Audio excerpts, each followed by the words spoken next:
Hello, and thank you for joining us. Today we're going to be painting Reading on the Rocks, which are some mountain goats reading to each other. This is our sixth small painting in the animal reading series that we've been doing since February. In this kit, you should find a 5x7 canvas that's blank with an outline of the mountain goats in the mountain, a black Sharpie, paint, and the directions that are included as well. It's blank with an outline of the mountain goats in the mountain, a black Sharpie, paint, and the directions that are included as well.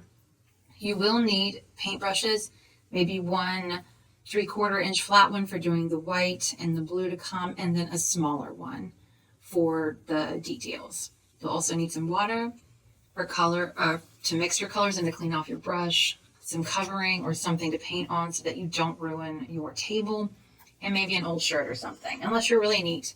And then you're good to go. So let's get started.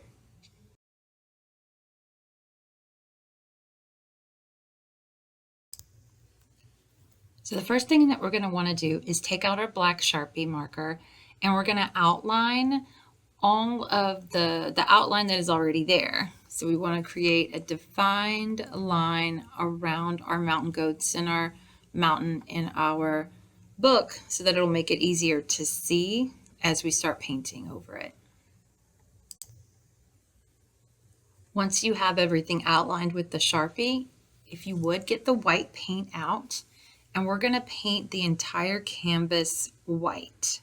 And this is really why you needed to go ahead and outline your mountain goats so that you can still see them through the white paint. We're just putting down sort of like a primer coat for our canvas. You may have to go back over certain areas that got lost when you were painting with the white paint. In mine, for example, I lost the book, so I had to go back over it and mark that out a little more, and some of the mountains. Now let's take out our blue and white paint. We're going to mix them together to get a shade of sky that you want. It doesn't have to match the blue that you see here, but mix them together, and don't mix all of the white paint that you have with all of the blue paint that you have. You may want to go back a little bit, but mix a good amount because you may need to do several layers of the sky. So just take your time and let it dry in between the layers. I used just the gray to paint my mountains, leaving the snow caps on the top still in white. And if you go too far over the snow caps, you can always go back over once the gray has dried. Now you may find that you want to mix up a little black with the gray if you want it to be a little darker, but we are going to create some more texture with either straight black by itself or having a darker gray that you've created to create a little bit of texture. And what you see here is just small dashes with my smaller paintbrush, but I did go back later with a kind of watery gray, and I kind of mixed it all together smoother, and you can see that towards the end. So it's up to you if you want to keep it like this, or if you kind of want to smooth it just a little bit, but still showing that there is some texture and it's not just a flat gray rock.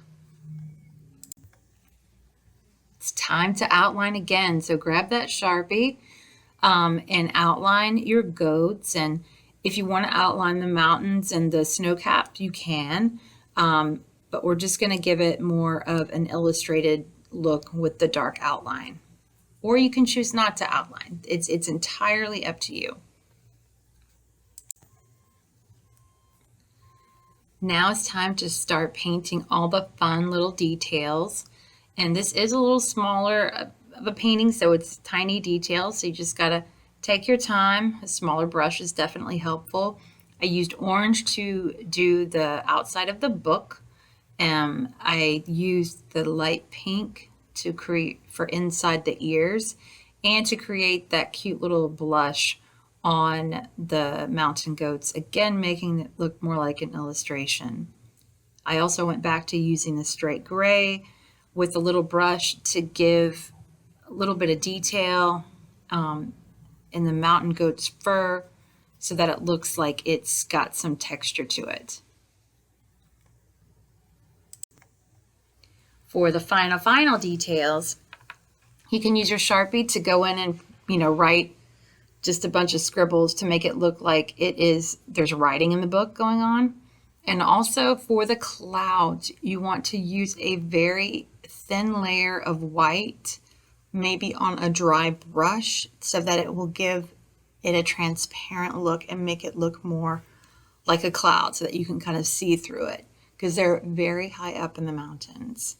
And after that, it's finished unless you want to tweak any other area or go over any other thing to get it to look just how you want it to. Please share on social media, and you can tag us at any of the social media tags that we have here, and also use the tag hashtag animals reading so we can find it along with your post. And if you want to be anonymous, you can also email it to nsref@shelbycounty-al.org, and we'll keep it anonymous, but that way we can show the community how talented our patrons are. Have a great day.